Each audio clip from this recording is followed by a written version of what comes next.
website, type in Williamsport Area School District into a Google search, and you will find that it will be the first page on the search. Once you're there, you're going to go to the top right-hand corner where it says Quick Links. On Quick Links, you are going to click Dashboard.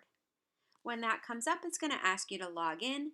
They used quick cards when they were younger, but now every student should know their username and password. I will also send home a card that has that on there in case they forgot, and they will click Sign In.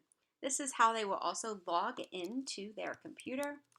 For them, it is the year that they graduate, the last 2 digits of the year they graduate, the first 3 letters of the last name, the first 3 letters of the first name, and they do not need the WASD.org. And then their password is their student ID, which most of them should know.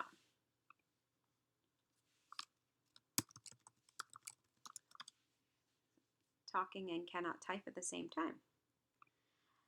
So once you're in the dashboard, you will notice that a lot of students' dashboards look different. Mine, of course, is the teacher side, but everybody, student, teacher, anybody will have the same icons. You just might have to look inside these folders because your child might have dragged them into that folder, and so you need to look for them.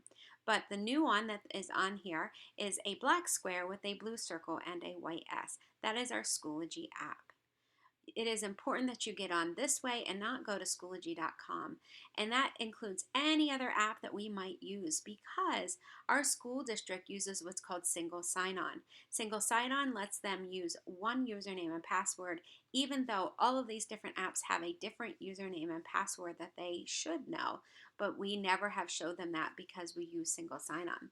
Wouldn't that be great for all of us to have? I know how many times I have to reset a password because I forget. So once again, WASD.org, go up to Quick Links, then Dashboard, and it will be the black box with a blue circle and white S for Schoology. And that's where they can find their assignments for home and their assignments at school.